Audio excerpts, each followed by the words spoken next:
All right, 99.9 Punk World Radio FM. You guys already know what time it is, and right now we are live with a phenomenal band. We have Afterbirth Cartoons right here live on the radio station airwaves. How are you individuals doing this evening? Wonderful. A little bit tired, but great. Yeah. We're on the road all day I- today, so Yeah, traveling is definitely a tiresome chore, but I'm glad that you guys are actually traveling. But of course, you made it to the hotel safe. I know you guys are currently on tour. Like, how is tour currently going for you individuals so far? Tour's going great. We travel around in our big blue school bus and camp out mostly. So we have to try to have a little bit of fun while we're on the road, as well as do some serious shows. We were at 924 Gilman was our last stop in Berkeley, California, and that place was hopping. We had a great time. it was crazy. That was a lot of fun.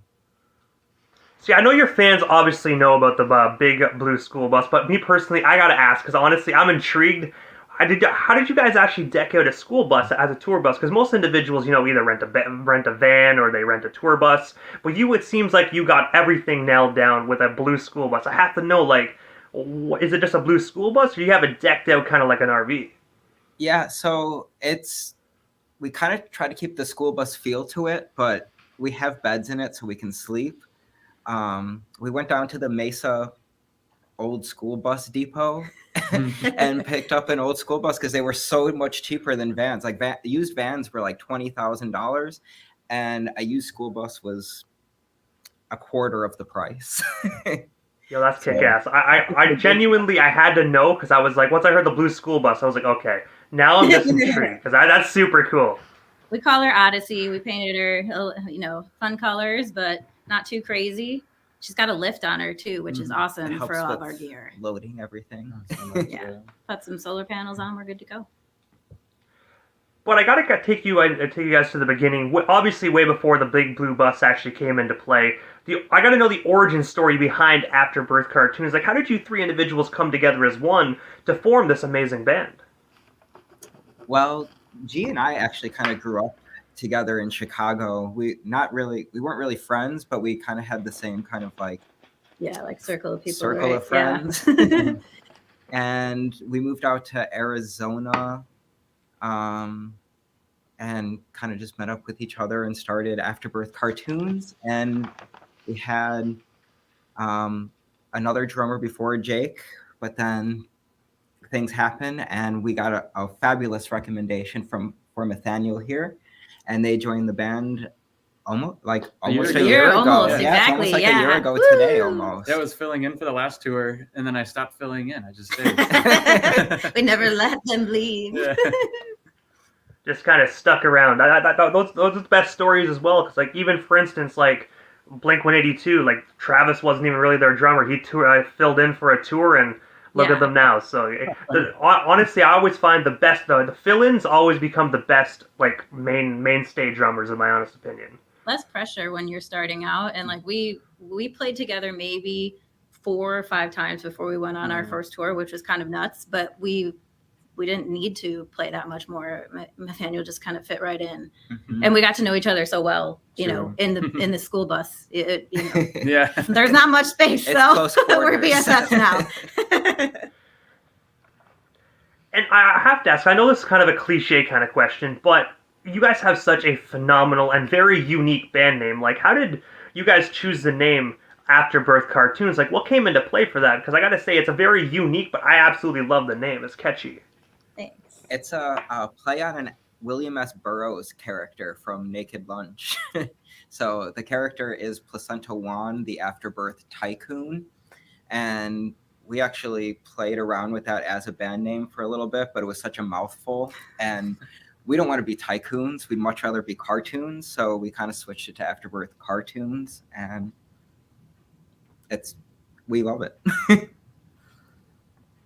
And I know in your artwork as well, even for your albums and your singles, you implement a lot of cartoon aspects, which I absolutely love. I'm almost pushing 30, but me personally, I still watch cartoons, like, I'll admit it. I absolutely love watching the stuff I grew up with, so it's really cool just to see other adults still actually embracing the cartoon aspect as well. Never grow up. Yeah. It's not fun. Yeah, that's the fun part about our name is it kind of gives us a little bit more flexibility to be playful. And especially in the punk scene, I think people really appreciate that. We make a very serious statement with our music, but we don't have to be serious in the way that we do that. Like to have fun with everything.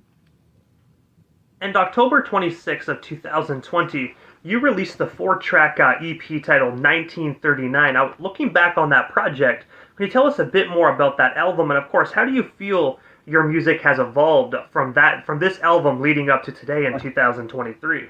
So much. So that album is actually kind of our demo EP, and it was actually just G and I. We played the drums on the tracks and then our respective instruments and sang, and oh my gosh, it was a process. It was our pandy process, you know? Our pandy project. But we've been working with a lot of other musicians or other professionals in the industry, and they've kind of helped us out and helped us evolve our sound a little bit. And it's just become more cohesive, I think, as well, you know, with the skits that we incorporate into our albums too. They've really become more concept albums versus the demo. We were really just kind of testing out our sound. I think we came out a little harder, you know, and we've kind of, again, incorporated a little bit more of that playfulness into our sound since then. And I have to say, even like the 2020 project, 1939, absolutely, I really find that demo is actually phenomenal. Like, do you guys have any plans to maybe kind of like, obviously not right away, but in the future, kind of like re-release it and remaster those 4 tracks and actually kind of bring it back out and give it some new life? We're actually working on a new compilation album of old folk protest songs and some of our older songs that we're going to redo in a more folksy type style. The name of the album is Fuck Me Yankee Blue Jeans, and we're heading in the studio on December 1st to actually record it. I love the name. I really do. Catchy. It's catchy, but it smacks you in the face, and it just in the right way. That's us in a nutshell. Well said. But also, speaking of albums, June 6th of 2023, you guys actually released the phenomenal 14-track album titled Fire, Flower. Hey, I was wondering if you can actually tell us a bit more about this amazing album. And of course, are there any hard copies available to actually be purchased today? There are, actually. We have a bunch right here. They're supposed to be on our website, but we're having minor technical difficulties, so they should be available to purchase in the next week or so.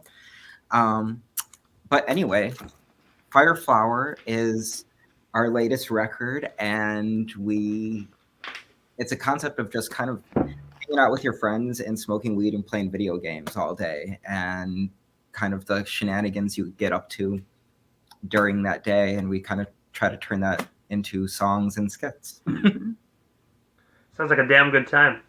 It's a follow-up to our previous album, which was called Sick Day. And there we played with more Saturday morning cartoons. So we wanted to try a different medium that we've all known and loved throughout our lives, but also have some things to say about. And Fuck Me Yankee Blue Jeans is going to be about the radio. So I love it. Honestly, like I said, catchy names. And I find, especially in this day and age, it sounds bad to say, but with Spotify and all these other music platforms, music is so oversaturated in all genres. So if you have catchy names like that, like Fuck Me Yankee Blue Jeans, stuff like that, I really find will catch people's eyes than something very kind of like, watered down, if that makes sense. You got perfect names that I find people are going to like scroll. They're going to be like, what the hell is Fuck Me Yankee Blue Jeans? And they're going to play that. That's awesome. It's yeah, perfect. People don't always know exactly what to do with us, but that's who we are, and we love that, actually. And that's what punk rock is being yourself. At the end of the day, that's what it is. Totally. But also, you guys actually had the opportunity to open up for Agent Orange at the Whiskey A Go-Go in Los Angeles, California a while back. I was wondering, looking back on that show, can you tell us a bit more about that opportunity? And of course, did you get the opportunity to hang out with Agent Orange before or after the performance? Yeah, we did. They're super nice guys. Mike especially, just really was nice and open to us. Their space was our space. They got the cool, green room with the foosball table and the fridge, and they're like, "Come on in, sit with us, and let me in to do my makeup on their nice mirror," which we had like a square in the corner.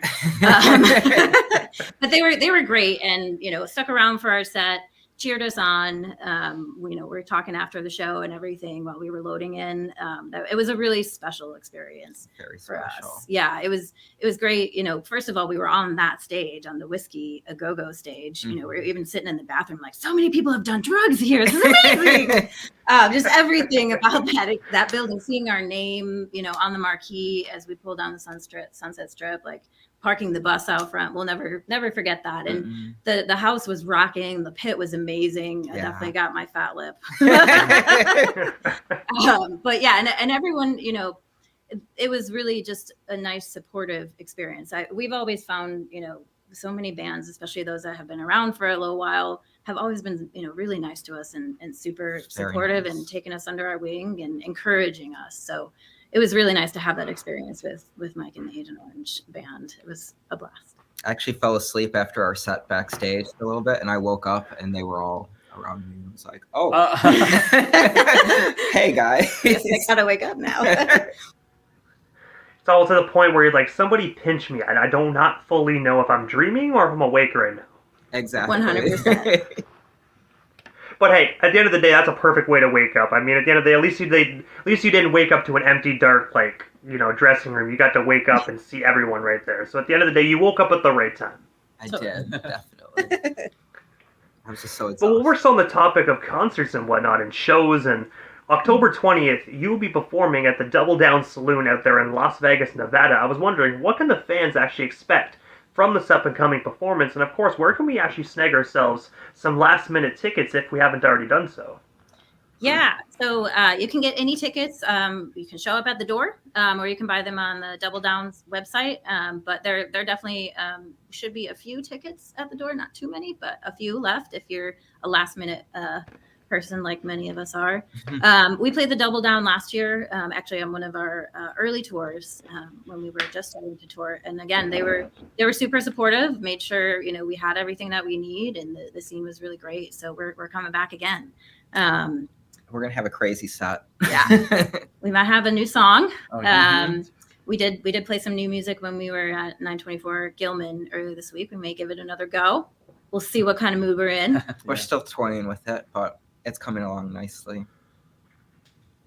And I gotta say as well, it's also Las Vegas. I mean, at the end of the day, what happens in Vegas stays in Vegas. But I can only imagine what you individuals actually have planned for this set. I've seen some of your live videos, and you guys are killer on stage. Oh, thank you so much. Yeah, we have fun. Like we were saying earlier, we love to incorporate our skits, our product placement in our live sets, as well as on our recorded music. We have a lot of fun, right, Matt? It's where me and Matt kind of get to shine, is the rhythm section. We give Allie a break and have some fun. And for only $5.99, If I'm not you can. my apologies. I was saying, for $5.99 upfront cost, you can pay to skip the commercials too. You don't. When we perform, we offer that gate. So It'll cost you. Yeah. Oh, joy of the hotel room. Whoa. Hold on. Oh, We didn't That move. was weird. It's a motion sensor. Oh, back on top. We're still alive, we promise. I honestly would not be able to deal with that, because I toss and turn throughout the night so much that I would probably turn on every 5 minutes. Yeah, there's little quirks about hotels when you're traveling that you just got to deal with. Everyone has something different. Yeah. That's why the bus is so homey. We Yeah. know what to expect on it anyway. And honestly, some nights after shows, we're so tired, we don't even want to carry anything anywhere, so we just pass out in the bus, in the parking lot of the venue or wherever. Hey, it works as long as you don't wake up and actually realize you're being towed. That would suck. That would suck. oh That my would god, suck. yeah. I admire the person who tries to tow our 22. Yeah, honestly. But if I'm not mistaken, you guys actually have a few more dates left on the tour. Well, we're still on the topic of your tour. What other cities do you guys plan on hitting? And of course, where can we actually get tickets? I'm assuming probably on your guys' website. Yes. Yes, we're on Bands in Town as well is a great place to keep up with us, and Instagram as well. That's probably our most active social channel where you can get the latest. Play some house shows as well. We don't really post those on Bands in Town, but we will post them on Instagram. So yeah, after the Double Down on Friday, we're going to go back to Arizona. And we have a show in Tucson Halloween weekend. That's a house show. We will be dressed up accordingly. And after that, we're opening for this super cool band from Chicago called Lowdown Brass Band. They're playing at Last Exit Live on November 8th in Phoenix. We're really excited to bring them to town. And we just added another artist to that bill as well. I'm blanking on the name, but we'll make an announcement in the coming days. Mm-hmm. And then we are in discussion about another show in Phoenix, actually, the week after that, opening for another touring band, which is great. And then we'll be in the studio for a little bit towards the end of the year, but we have really exciting plans for tours in the spring, especially for your fans in the Ontario area. We are trying to get a tour together in May. We're hoping to come to the Midwest and hopefully some East Coast spots as well. Working on some gigs in Chicago already. And so if any of your fans want to see us in any towns, let us know and let your local establishments know as well. So they will enter my emails. Always helpful. So yeah, we plan to do some touring again in April. We'll probably be around the Colorado area, New Mexico.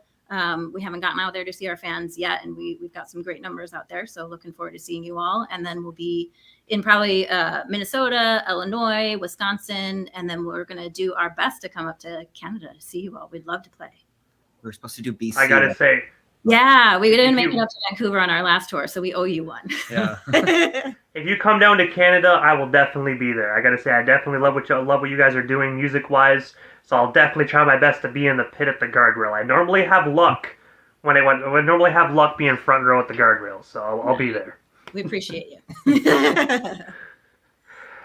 But also as well, because obviously there's a brand new compilation you guys are working on that you're currently on tour. But what is next for Afterbirth Cartoons? Like, is there anything we happen to miss during this evening's interview? Anything else you still want to talk about, touch on, or promote? What we still got you here live on the radio station airwaves? We would just like to mention a word from our sponsors. Yeah. No, Powerpuff Girls. Oh, yeah. Oh, yeah. First,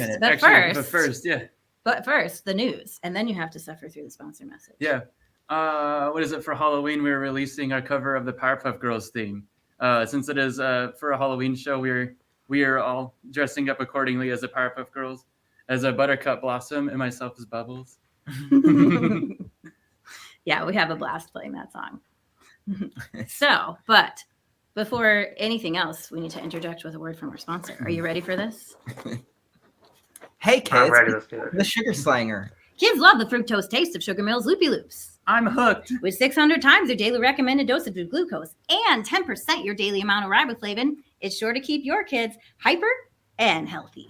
My teeth have sweaters. More addicted than crack and meth, less regulated than marijuana, and fully approved by the ABC. I need more. Loopy Loops. It's Joey's first addiction. Part of an incomplete breakfast. Now back to our show. I need some of that shit. It's very delicious. But no, I gotta say, the Powerpuff Girls song, phenomenal, and I really like how you individuals are actually dressing up. You kind of brought me back there for a minute, because I haven't seen that show in probably, like 20 years, so I might need to dabble back and actually relive a little bit of that. You definitely should. We did that quite a bit when we were working on the cover. It's a good time. We did a little photo shoot when we were out in the Bay Area as well. So we might be pictures of that too. Getting some new photos out on the Insta. Yeah, that was crazy. It was crazy. Yeah. We were right by the water, and the surf was so high it was coming over the seawall and almost onto us. So it was a little bit of an adventure. And shout out to Oliver. Oh yeah, Honestly, for us. Yeah, we were +1 on this tour. Our awesome photographer Oliver Riley. You can find them at oliverrileyphotography.com. Came with us. So we stuffed an extra person into that bus somehow. And they were amazing. They were kind of our tour tech, helping us carry stuff and load in, load out, and got some awesome photo and video of us too. They're great to work with. But before we actually part ways here this evening, I have to ask, because obviously I know how to follow, Afterbirth cartoons on social media, but for the individuals that are just discovering you right here, right now, or 6 months from now when this interview is actually just circulating around YouTube and our radio station website, how can we actually go about following you on social media across all social media platforms? Sure. We're on everything for the most part, except for TikTok, but I would say we're most active on Instagram. Instagram is definitely the best way to keep in touch with us and get the latest. We do have a website, afterbirthcartoons.com. It's got the Instagram on it. We feed some of our stuff to Facebook as well. I try to keep up with all of our gigs on Bands in Town if you use that app. But Instagram is probably the best way to keep in touch with us. We'd love to see you there. And Afterbirth Cartoons, thank you so much for actually giving not only myself, but the radio station airwaves just a bit of your time. It was such an honor speaking with all three of you. Definitely safe travels on tour, and hopefully we can actually do this again sometime soon. But for now, definitely have a killer time on tour, and of course, safe travels as well. Thank you so much. This was a blast. You're most certainly welcome. Have yourselves a wonderful night. Take care. Bye, everyone.